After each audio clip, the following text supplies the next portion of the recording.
Hola Joaquín, ¿cómo estás? Buenos días. Buenos días, Gustavo. Qué difícil, ¿no?, de comprender esto. ¿Tregua, no tregua? ¿Cuánto duró? Porque, bueno, este conflicto, y lo charlábamos la semana pasada, escala cada vez más, ¿no? Sí, bueno, desde la semana pasada lo que sucedió es nada más ni nada menos que la intervención de los Estados Unidos, atacando principalmente 3 plantas de desarrollo nuclear, en realidad 2 de enriquecimiento de uranio y una más del proceso, ¿no?, Sí. químico para desarrollar todo este proceso de enriquecimiento de uranio, que claramente infringió un daño importante.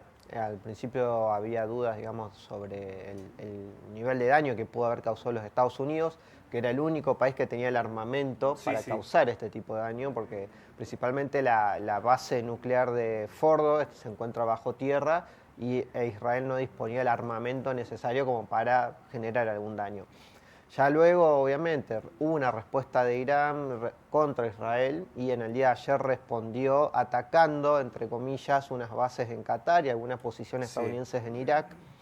Pero lo cierto es que hubo, si se quiere, canales paralelos a la diplomacia oficial donde los iraníes notificaron a los Estados Unidos que iban a responder, como diciendo, bueno, te respondemos, como para decir que hicimos algo al respecto porque nos atacaste el corazón de nuestro programa nuclear.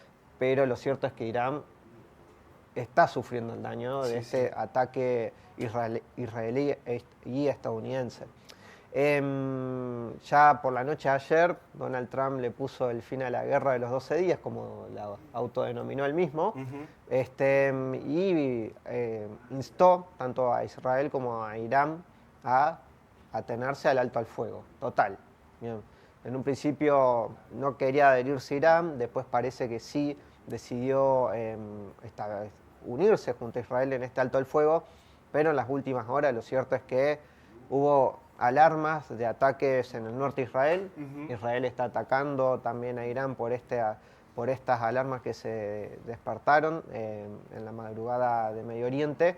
Y bueno, se está viendo, ¿no?, cómo va a continuar este alto al fuego. Lo cierto es que es un alto al fuego endeble, porque, por ejemplo, luego de lo que fue el ataque estadounidense, hay sospechas de la ONU y el organismo que dirige un argentino, Rafael Grossi, el Organismo Internacional de Energía Atómica, que Irán logró mover parte de su uranio enriquecido a otras áreas secretas.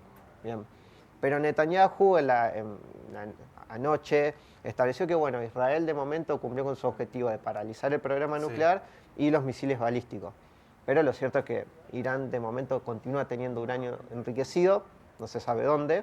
Y esto también marca, ¿no?, que es posible que esta paz también sea muy endeble y muy cortoplacista. Que no tienda a calmarse en ningún momento, ¿no?, por esta realidad, estos intereses, estas dudas, ¿no?, que se generan de cada uno de los sectores, y en el medio, ¿no?, un Estados Unidos que quiere por los intereses que tiene, no por otra cuestión.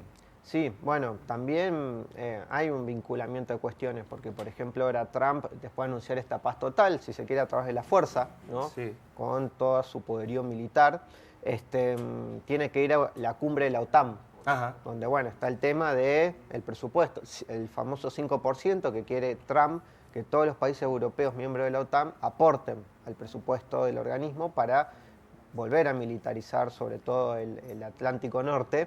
Teniendo en cuenta que está Putin, ¿no?, fortaleciendo sus posiciones en Rusia, y claramente quiere llevar esto como una carta de victoria. Miren, a través de la fuerza logramos que Irán paralice su programa nuclear de momento, ¿no?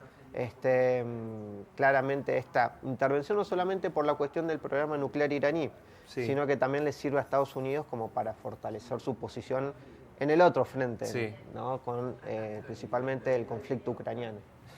Van a ser horas decisivas, ¿no?, las que siguen en el día de hoy y en esta semana para este conflicto, ¿no?, para saber definitivamente si esta tregua va a ser efectiva o si va a quedar simplemente como algo que se dijo y no se va a cumplir.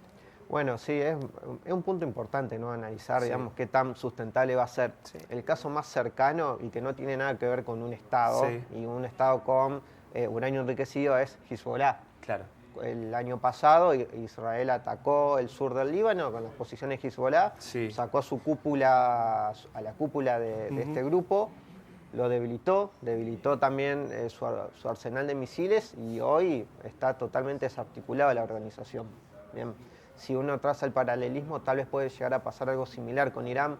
No sacó a su cúpula política, No. obviamente, pero sí a su cúpula militar y a puntos claves de su programa nuclear que, bueno, seguramente le va a llevar tiempo volver a desarrollarlo.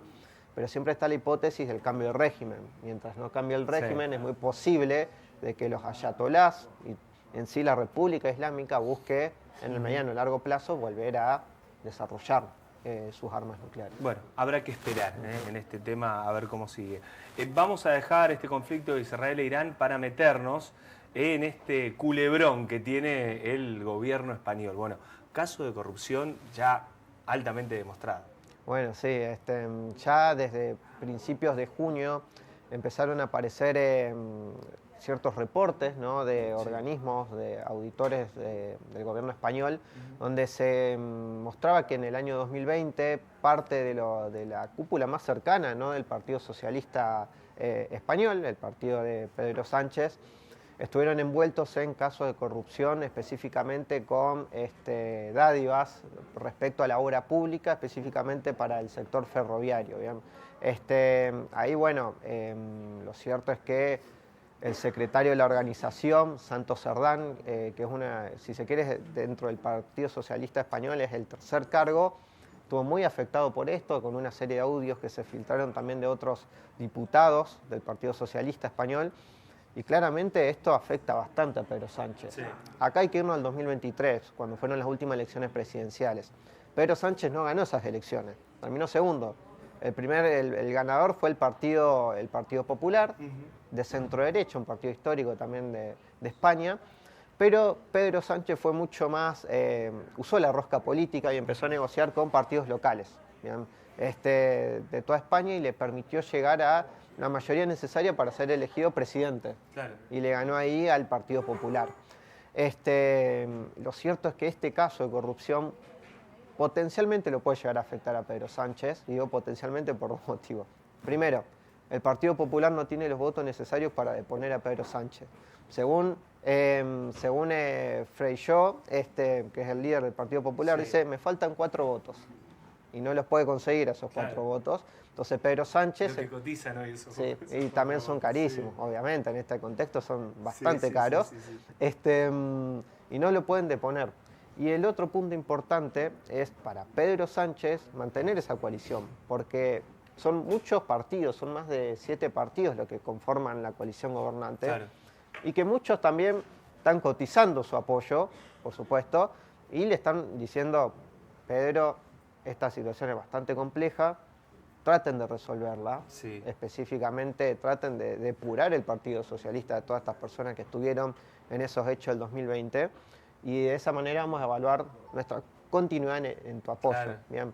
Bien. Lo cierto es que en estos momentos hay mucha rosca política.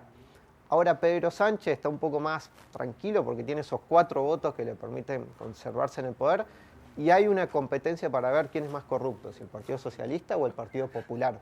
Terrible. Porque Pedro Sánchez llegó en el 2019 al poder porque Mariano Rajoy del Partido Popular tuvo un hecho de corrupción bastante importante, y si se quiere Pedro Sánchez dice, bueno, pido perdón a la población por estos hechos del 2020, pero nosotros actuamos rápido.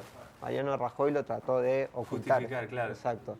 Pero bueno, lo cierto es que hay una crisis política bastante importante en España, y obviamente el futuro se va a decidir con estos pequeños partidos, claro, y si se cumplen, digamos, sus intenciones, y si no se pasan, al otro bando. ¿Cuál es la mirada del resto de los países hacia este conflicto en España? Sabemos cuál es la mirada, ¿no?, del gobierno nacional, lo ha dejado bien en claro, en más de una oportunidad el presidente Javier Milei. No, de momento no está puesto demasiado el foco sobre la crisis política dentro del gobierno español. Lo cierto es que, por ejemplo, es una muy buena oportunidad para, hablando del gobierno nacional, todo ese arco político de extrema derecha, principalmente Vox, que bueno, en el caso de que caiga el gobierno de Pedro Sánchez, es muy difícil de que el Partido Popular gobierne solo. Va a tener que ir en coalición con Vox. Y es ahí donde, obviamente, varios de los partidos que están empezando a ganar las elecciones, por ejemplo, hace poco pasó en Polonia, ¿no?, que ganó un partido, si se quiere, de derecha, extrema derecha, outsider del sistema político, pueden empezar a tener, si se quiere, un nuevo aliado, ¿no? dentro de la política europea. Joaquín, como siempre, muchísimas gracias por ayudarnos a entender qué es lo que ocurre fuera de la República Argentina a nivel internacional. Nos encontramos la semana que viene. Nos vemos el próximo martes. Dale, gracias.